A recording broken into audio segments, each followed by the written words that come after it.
Hey, hey, baby, right away. Hey, honey, baby, right away. Right away, baby, right away. Hey, honey, baby, right away. Will you marry me, honey, right away? Hey, baby, right away. Hey, hey, baby, right away. Hey, honey, baby, right away.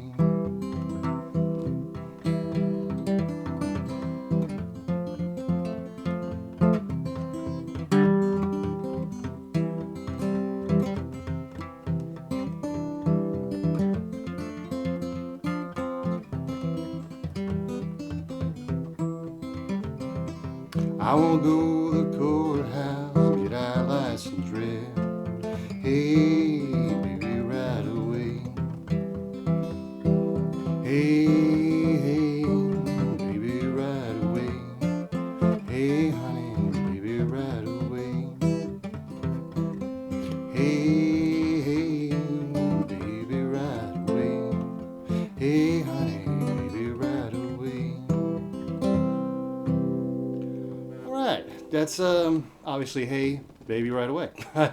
Mississippi John Hurt. Great tune. It's real. It's laid back. It's slow. I mean, it's very indicative of the John Hurt style. Not particularly bluesy tune, but there's actually a lot more going on with the picking than it may at first seem. And he recorded a couple of times. The one he did on his last recording session, the lyrics are a little bit different. The picking's just a little bit different. I think the one, it's from the Library of Congress recordings that I heard the first time, and that's the one that's influenced me. First of all, the pattern is,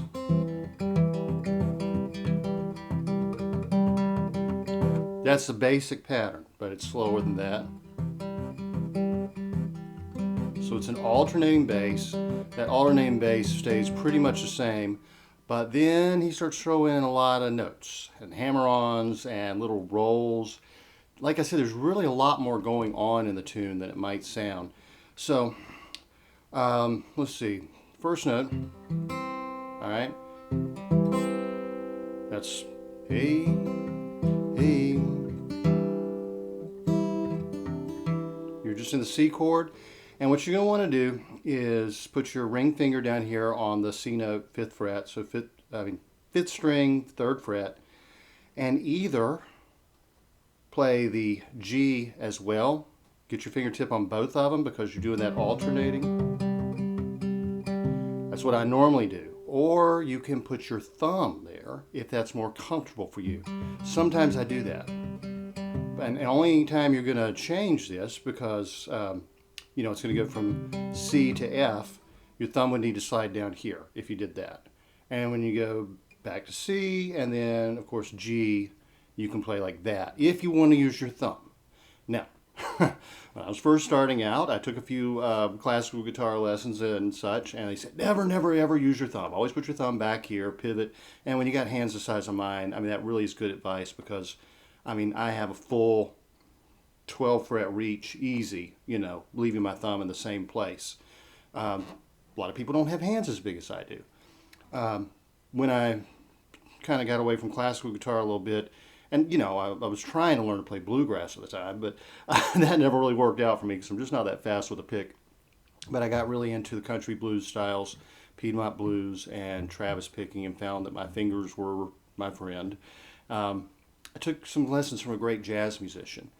And man, he was really good. He played with some big names, and he had no problem with a thumb. He said it's not proper technique, but look at Tal Farlow, look at some of these guys that would hang that thumb over there and hit notes up here.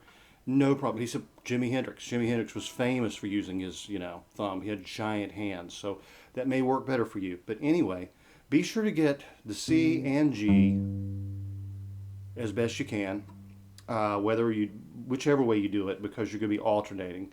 And we go, we start on the C note, okay?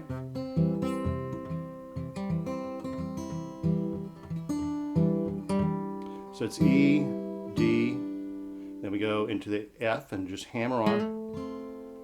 And we're going to hammer on this note a lot, okay? That note is going to be hammered on in every single chord. So get used to it. Figure out what finger is finding that chord, that string easily. That's 3rd string, 2nd fret, and which finger you want to pick it with. I find my 1st finger to be the most convenient. And the more you do that, the more you get that coordinated between those 2 fingers, the easier it becomes hitting that note in the chord of C, you know that, and then he also does in G.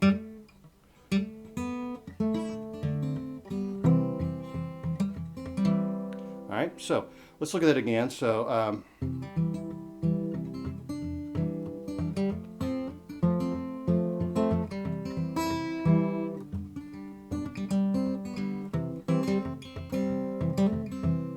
all right, so we just went from C to F, hammer on, and you're going to drop your pinky and get that note there on D, C. Very easy. There's a little roll there on the G, form your G chord, but just the 2 fingers up top here, and put your pinky finger down there and just go.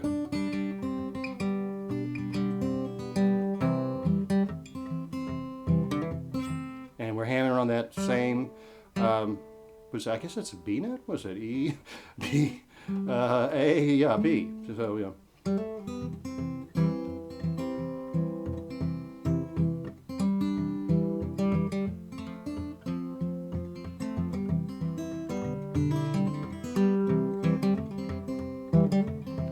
To the next time through, there'd be a little variation, but starts off same way.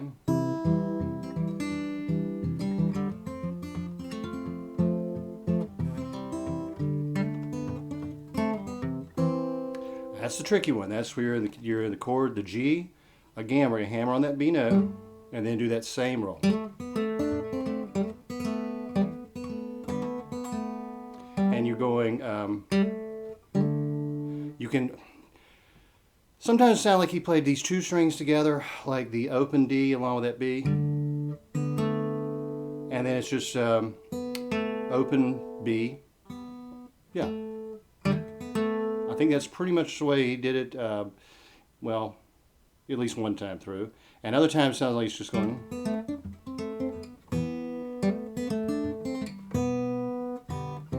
Yeah. Totally up to you. Like I've always said, John Hurt didn't play the same thing the same way twice on any of his recordings. Live recordings were often very different. Sometimes he'd just forget the words and play through, and he'd do little variations. So that's the basics of the song. The only other thing is you can, when we're hearing the F note, you can go. You can do that note twice if you want to. So how would that sound?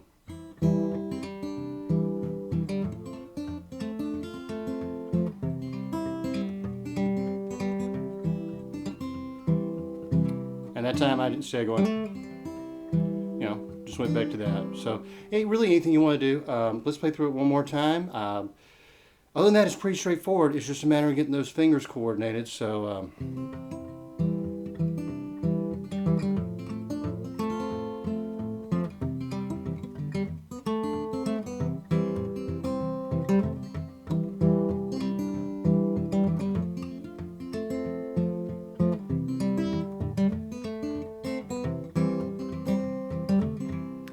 and that time I hammered on twice in the G position. Usually he wouldn't do that. He would go.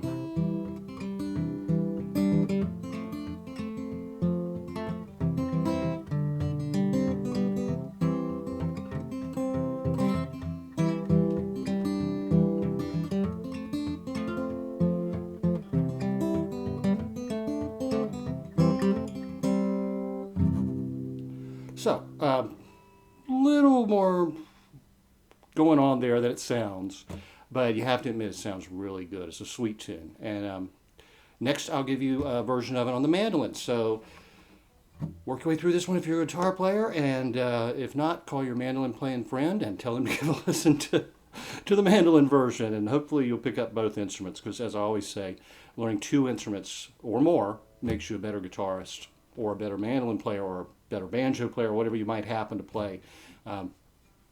It makes your mind and your hands work better, coordinates things a lot better. Y'all have a good one. I'll talk to you next time.